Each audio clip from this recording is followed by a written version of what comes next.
제가 대학 다닐 때 이제 아르바이트로 대학가에서 DJ를 했습니다. 와, DJ. 그래서 이제 노래를 많이 틀다 보니까 역시. 네. 99%가 사랑에 관한 노래였어요. 뭐 호랑나비 이런 거 빼놓고 거의 참신했는데. 거의가 사랑에 관한 노래인데 가사가 못다 이룬 사랑, 배신당한 사랑, 뭐 눈물의 씨앗, 뭐 이런 아픈 사랑이 대부분이었어요. 그런데 이게 세상 사람들의 사랑인데 전혀 다른 사랑이 나타났다고 성경은 얘기합니다. 요한일서 4장 9절에 하나님의 사랑이 우리에게 이렇게 나타낸 바 되었으니, 그러니까 하나님의 사랑이 나타난 거죠. 이 세상에. 이 세상에 나타난 하나님의 참사랑은 놀라운 사랑입니다. 하나님이 자기의 독생자를 세상에 보내심은 그로 말미암아 우리를 살리려 하심이라. 사랑은 여기 있으니 우리가 하나님을 사랑한 것이 아니요 하나님이 우리를 사랑하사 우리 죄를 속하기 위하여 화목제물로 그 아들을 보내셨습니다. 자기 아들을 우리를 위해서 죽이시기까지 사랑하시는 사랑입니다. 그것도 우리가 죄인 되었을 때 일방적으로 보내주신 일방적인 무조건적인 사랑이고, 하나님이 먼저 손을 내미신 사랑이기 때문에 그 누구도 끊을 수 없는 끈질긴 사랑입니다. 오늘 그 사랑이신 하나님은 우리에게 이렇게 일방적인 사랑으로 다가오셨고 우리에게 너희도 그렇게 사랑하라 요구하시죠. 요한일서 4장 11절 사랑하는 자들아 하나님이 이같이 우리를 사랑하였은즉 우리도 서로 사랑하는 것이 마땅하다. 다 알죠. 안 돼서 그렇지. 아닌데 안 되죠. 그러나 감사한 것은 사도 바울도 안 됐나 봐요. 그래서 오라 나는 곤고한 자로다. 누가 나를 이 사망의 몸에서 건져내랴. 이 사망의 몸이 로마 사람들이 쓰던 고문 방법이었습니다. 포로를 잡아놓으면 그 포로의 입을 열기 위해서 사망의 몸이 뭐죠? 시체. 시체 가운데도 구더기가 많은 시체를 캐다가 막 잡아온 적의 포로와 묶어놨다 그래요. 그것도 얼굴과 얼굴을 마주보고 몸과 몸을 마주보고. 그게 사망의 몸이라는 고문 앞에 뭐 이실 짓고 안 할 용사가 없었다고 그래요. 마치 사도 바울이 한편으로는 사랑하고 싶은데 한편으로는 안 되는 이 딜레마에 빠져서 고민할 때 오라 나는 곤고한 자. 누가 나를 이 사망의 몸에서 건져내랴. 그리고 그 다음 절에 뭐죠? 하나님 안에서 그리스도로 인하여 하나님께 감사하자. 왜요? 그리스도께서 그 문제를 해결해 주신 겁니다. 그리스도께서 오셔서 이렇게 얘기하셨어요. 내 안에 거하라.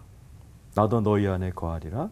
가지가 포도나무에 붙어 있지 아니하면 절로 과실을 맺을 수 없음 같이 너희도 내 안에 있지 아니하면 그리하리라. 사랑 덩어리 참사랑이신 예수가 내 안에 들어오셨고 나로 하여금 또 그분의 사랑 안에 거하라고 말씀하는 거죠. 요한복음 15장 9절에 아버지께서 나를 사랑하신 것 같이 나도 너희를 사랑하였으니 나의 사랑 안에 거해라. 우리는 예수가 내 안에 오셨고 그분의 사랑이 나에게 흘러오기 때문에 내 안에, 여러분 안에 하나님의 사랑이 있습니다. 근데 문제는 그것이 흘러나가지 않는다는 거죠. 막힌다는 것이죠. 왜요? 육체 때문에 그렇습니다. 갈라디아 5장 17절에 육체의 소욕은 성령을 거스리고 성령은 육체를 거스리나니 이 둘이 서로 대적하므로 너희가 원하는 것을 하지 못하게 하려 합니다.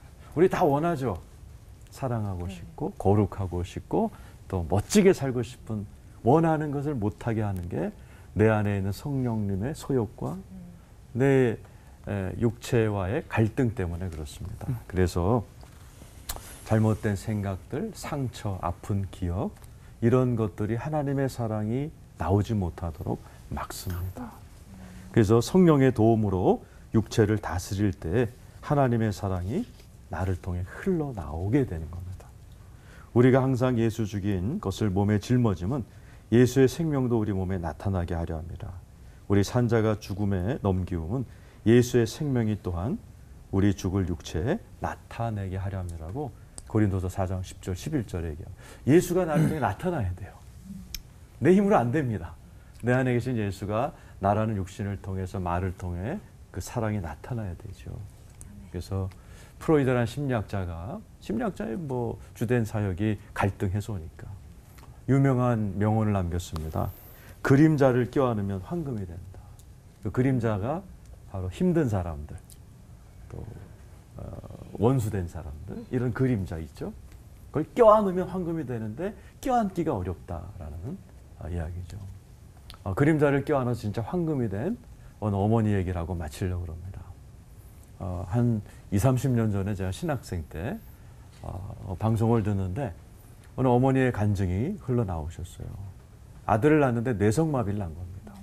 남편은 네가 재수 없어서 그랬다 도망가 버리시고, 그 당시에 직업 구하기 어렵던 시대의 어머니가 연탄 배달을 하면서 뇌성마비 아이를 키운 겁니다. 10여 년이 지난 어느 날 초등학교 연탄 배달을 하러 갔어요.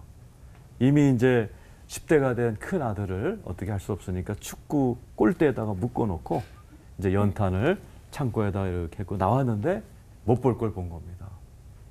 골대에 묶여있는 아들을 가운데 두고 그 초등학교 학생들이 한 10명 정도가 자기 아들을 향하여 오줌을 싸고 있더래요.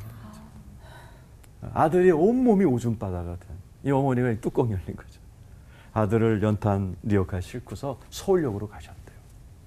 그리고 옛날이니까 그 서울역에서 사람들이 막 밀려 내려오는데 아들을 밀어 넣어버렸답니다. 버린 거죠. 그러면 편할 줄 알았대요. 그러니까 잠을 못 자고 죄책감에 시달리고 찾아나가 서울역에 엎드려는 거죠. 기도하고 기도하는데 꿈에 어느 수도원에 자기 아들이 어떤 분이 이렇게 허리를 다친 아들을 끌어안고 있는 모습이 보여서 그 수도원을 다 뒤졌는데 전라도 어느 지역에서 진짜 아들이 허리를 다친 모습으로 거기에 있는 걸 발견한 겁니다. 평생 처음 어머니한테 버림받은 아들이 너무 당황되니까 이게 서울역 인파에 밀려서 길거리를 헤매다가 택시에 치인 거예요. 그 아들을 찾아오면서 이 어머니가 결심했답니다. 지금까지는 나 얘 죽었으면 좋겠다. 어머니지만. 그러나 지금부터 내가 하나님의 사랑으로 참 사랑을 해야 되겠다. 그래서 낮에는 연탄 배달하고 밤에는 신학교를 등록을 하신 겁니다. 내가 제대로 배워서 제대로 이 아들을 키워야 되겠다. 어느 날 수업 시간에 교수님이 들어오셔서 오늘은 강의는 안 하고 하나님의 음성을 듣는 시간을 갖겠습니다. 교수들이 준비 안 할 때 꼭 써먹는 방법입니다. 그래서 다 같이 눈을 감고 성령님의 음성을 들읍시다 하는데 갑자기 성령께서 이 연탄 배달하는 엄마에게 네가 학교를 세울 것이다. 그 어머니가 너무 피곤하니까 사탄아 물러가라 그러고 주무셨답니다. 근데 그것도 이상한 일이 자기 집에 자꾸 뇌성마비 자녀를 둔 어머니들이 찾아오더라는 거죠. 벌써 이제 20년 가까이 길러오셨다는데 우리 아들을 이럴 때 어떻게 하면 좋겠냐. 이런 어머니들이 자꾸 찾아와서 자문하게 되고 돕다 보니까 기도 모임이 형성이 됐고 그 어머니들이 갑자기 우리가 이럴 게 아니라 우리 아이들을 위해서 학교를 세웁시다. 그리고 초대 교장으로 당신이 하는 게 좋겠습니다. 이분이 초대 교장이 된 거예요. 그래서 간증을 하시면서 그 말씀을 들었을 때 그 뇌성마비 아이의 그림자, 죽었으면 좋을 것 같은 그 아들을 껴안았더니 내가 연탄 배달부에서 교장이 되는 황금이 돼버렸다라는 그 간증을 들었습니다. 우리의 사랑으로 그림자를 껴안을 수가 없습니다. 하나님이 도와주셔야 우리는 참 사랑을 하는 것 같습니다. 이 자리에 계신 또 시청자분들, 하나님의 도움으로 여러분이 끌어안을 수 없는 그림자를 껴안으셔서 황금 같은 영광 돌리는 인생 되기를 축원합니다. 아멘. 기도하겠습니다. 하나님 아버지, 저희들이 죄인 되었을 때에 아들을 죽여서까지 사랑하신 그 참 사랑을 저희들도 하게 하여 주옵소서. 아멘.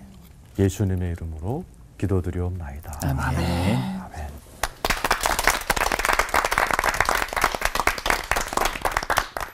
사람들이 가장 관심을 가지고 있는 게 사랑이잖아요. 한국 사람들이 제일 좋아하는 단어가 첫째는 엄마라는 단어, 어머니라는 단어고 두 번째가 사랑이라는 단어라고 그러더라고요.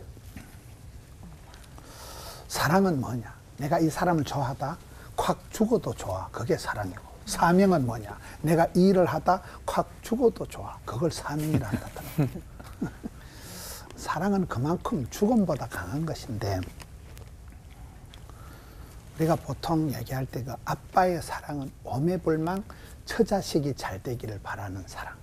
엄마의 사랑은 오매불망 내 새끼가 잘 되기를 바라는 사랑. 그 부모님의 사랑 때문에 우리가 이제 이만큼 자라가는 거잖아요.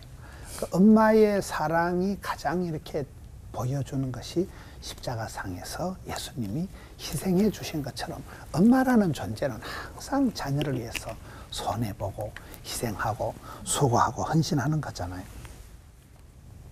저는 오늘 본문의 말씀을 예수님이 베드로를 찾아오신 그 요한복음 마지막 장을 본문으로 정했는데 예수님께서 부활하시고 난 뒤에 이제 실패한 제자 베드로를 찾아오셨잖아요. 베드로를 찾아오셔가지고 묻지도 찾지도 않으셔. 야, 너 3년 동안 나한테 배운 게 뭐냐? 만화빵 강아지는 3년 되면 라면을 쌈다 이러잖아요. 너 3년을 그렇게 배우고 듣고 같이 다니는데도 어떻게 너는 그렇게 배신 때리고 도망가냐? 어? 너가 어떻게 내 제자냐? 이런 걸 묻지도 찾지도 않고 사랑만 얘기하시는 거예요. 요한의 아들 시몬아, 네가 나를 사랑하느냐? 저는 그 베드로를 향한 예수님이 판단하지도 않고 잔소리하지도 않고 가르치려고 하지도 않고 그냥 사랑을 확 덮어버리는 거예요. 그냥 그 사랑만 하시는 그 부분이 그 못난 베드로를 기의 변화를 시켜서 예수님의 수제자가 되게 된 것이다. 예수님의 사랑은, 참 사랑은 포기가 없는 거예요. 우리를 판단을 안 하시는 거예요. 그 부분이 저는 예수님의 참 사랑이다. 저는 그 예수님의 사랑을 제일 제가 신학을 하면서 깨달았던 게 누가복음 23장 34절이에요. 예수님이 십자가에 못을 박고 침을 뱉고 야, 남 내려봐라. 네 십자가에서 내려오면 내가 믿어줄게. 그럴 때 예수님께서 그 잡것들을 위해서 하신 말씀이 있어요. 그때 예수님이 하신 말씀이 아버지 저들을 사하여 주옵소서. 자기들이 하는 것을 알지 못하니이다. 저는 이 말씀을 받아들일 때 제가 만약에 예수님 같으면 야 그래 내려간다니 아무리 바빠도 내가 하나님 3분만 시간 주세요. 내려가서 니는 손 보고 간다. 아니면 요한 보고 야 제 이름 적어놔라. 3일 뒤에 부활해서 신방 간다. 저 같으면 손 좀 보고 갈 건데 예수님께서는 하나님 아버지 저들의 죄를 용서하라는 거예요. 어떻게 자기를 못을 받고 침을 뱉고 조롱을 하는 그런 사람을 저는 거기서 그 예수님의 사랑은 그냥 덮어주고 용서해주고 저는 제가 개인적으로 예수님의 사랑을 가장 리얼하게 깨달은 게 그 말씀이에요. 성경은 보면 원수를 사랑하라 이러잖아요. 근데 원수가 어떨 때는 내 옆에 있어. 집 사람도 원수고 자식도 원수고. 근데 저는 이게 원수를 사랑하라는 이 성경 말씀이 굉장히 실제적이다고 생각하는 것은 이 사울 왕이 다윗을 미워하다가 자기가 먼저 죽었잖아요. 하만이라는 사람이 모르드기를 미워하다 자기가 먼저 죽었잖아요. 우리가 진짜 원수를 원수같이 대하면 내가 먼저 죽어. 근데 원수를 사랑해버리면 내 마음이 부드러워져서 원수를 사랑하는 정도의 사랑은 능력이기 때문에 원수를 사랑하는 사람은 그만큼 나도 마음이 부드러워지고 넓어지기 때문에 사랑만이 사람을 바꾸는 거잖아요. 하나님이 우리를 보실 때도 내 같은 것을 이렇게 사랑해 주시기 때문에 사랑이라는 것이 그렇게 예수님은 어떤 베드로 아니라 어떤 무식한 어떤 바보라도 예수님을 만나면 사랑으로 녹여서 사랑의 제자를 만들 수가 있는 거잖아요. 사랑은 능력이다. 사랑은 기술이다. The art of love 이런 말이 있어요. 예수님은 사랑의 본체시기 때문에 예수님을 만나면 누구든지 사람이 변화가 된다는 거예요. 바뀌어진다는 거예요. 저는 그 사랑을 원수를 사랑하라는 이 부분에서도 우리가 원수를 사랑할 정도로 의지적으로 반응에 상관없이 사랑을 하면 사실은 그 사랑은 나를 살리는 게 되는 거예요. 제가 직장생활 한 10년 정도 했는데요. 부산의 보건병원이라고 그게 그 원장님이 장기려 박사님이라고 있어요. 그분은 한국의 사랑의 사도다. 그분의 의록이 이렇게 그 간호전문대학의 그 복도에 있는데 따라합시다. 사랑의 동기가 아니건 사랑의 동기가 아니고는 아무 말도 하지 마라. 아무 그분은 오직 사랑으로만. 그분이 장기려 박사님이 대한민국의 의료보험을 처음 만들고 많은 의사들의 표상이 되고 사랑의 사도가 된 거거든요. 그분은 항상 사랑의 동기가 아니면 말도 하지만 세상의 사랑은 거짓부리 사랑이 많고 사랑한다면서 상처 주는 게 많지만은 우리 하나님의 사랑은 조건도 없이 반응에 상관없이 일방적으로 주는 그 사랑으로 인해서 베드로가 변화되었듯이 우리도 우리 마음속에 원수 같을지라도 의지적으로 사랑하려고 하면 그 사랑이 결국은 나를 지켜주는 거예요. 이 험한 세상에서 마귀의 괴계, 공작, 공격 가운데서 성도를 지킬 수 있는 건 이 뜨거운 사랑밖에 없는 거예요. 사랑이 우리를 세상 사람들과 구별해주고 그 예수님의 사랑을 닮아서 우리가 참된 사랑의 길을 걸어갈 때가 세상 사람들과 구별되는 것이고 사랑의 공동체를 보호하는 것이기 되기 때문에 이 참된 사랑의 길, 주의 길을 감당하는 우리 성도님들 되시기를 축원합니다. 아멘. 자비로우신 주님, 사랑을 가르쳐 주시고 사랑의 모습으로 오셔서 저희들을 사랑해 주셨으니 감사합니다. 저희들도 부족하지만 주의 길, 사랑의 길을 걸어가게 해 주옵소서. 아멘. 예수님 이름으로 기도드리옵나이다. 아멘.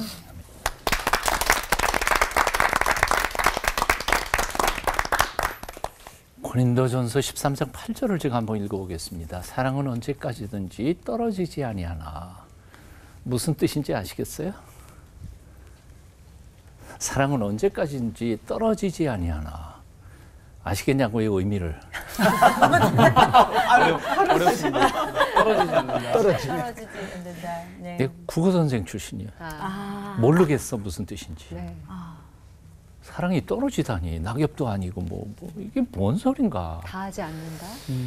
영어 번역이 이렇게 돼 있어요. 영어 성경에는 Love never fails. 사랑은 결코 실패하지 않습니다. 실패하지 않는다. 번역을 어떻게 이렇게 했는지는 모르겠어요.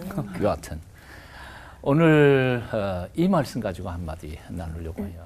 고린도전서 13장에 결코 실패하지 않는 사랑이라고 하는 것은 아까도 목사님 말씀하셨던 것처럼 십자가에 죽으시면서도 아버지여 저들의 죄를 용서하소서. 다 몰라서 그렇습니다. 그리고 기도하면서 죄를 뒤집어 쓰시면서 죽어가는, 그러면서 심장이 파열돼서 피를 토하면서 사랑하는 사랑, 이 사랑이라는 거죠. 요한복음에 보면 예수님께서 이렇게 말씀하신 적이 있죠. 나는 하늘로부터 내려온 산 떡이니. 근데 나는 번역이 잘못됐다고 생각해요. 떡 먹고 살아요? 밥 먹고 살아요? 밥 먹고 살죠. 그러니까 산 밥이에요. 근데 이게 살아있는 밥, 밥이 살아있다는 뜻이 아니에요. 살리는 밥이에요. 나는 하늘에서부터 내려온 살리는 밥이니 나 먹어. 그리고 내 피를 마셔. 그럼 너희가 살 거야. 마치 이렇게 말하는 거예요. 너무 이제는 먹을 게 없으니까 굶어 죽어가는 사람 앞에 자기 살 떼가지고 이거 먹고 너 살아. 난 죽어도 괜찮아. 하는 말씀하고 똑같은 거 아니냐 그거예요.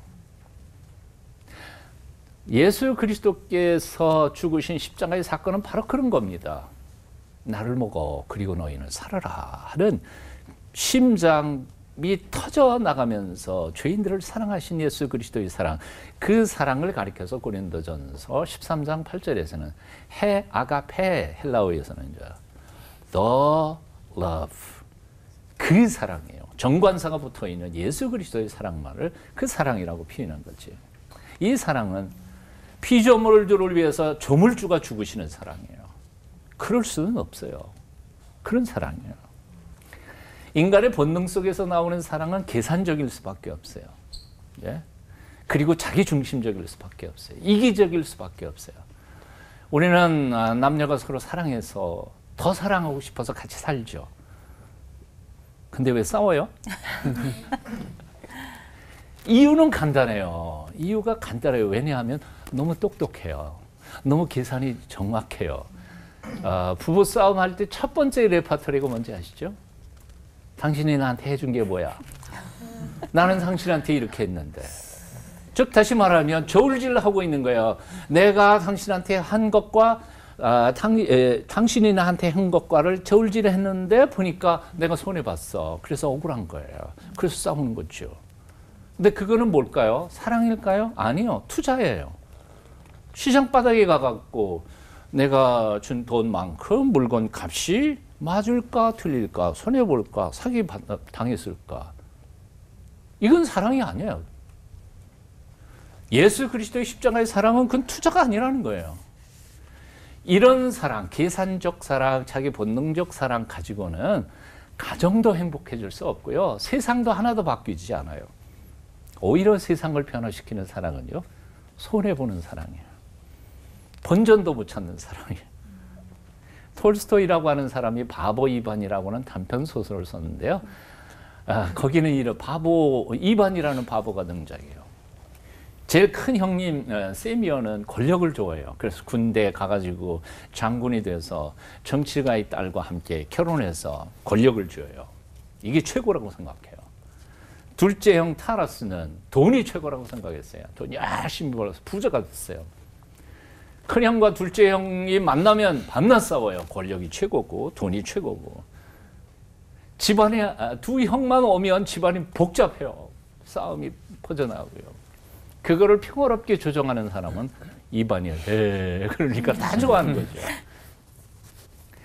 마귀라는 놈이 세미언에게 더 큰 권력을 유혹하면서 타락시켜버려요.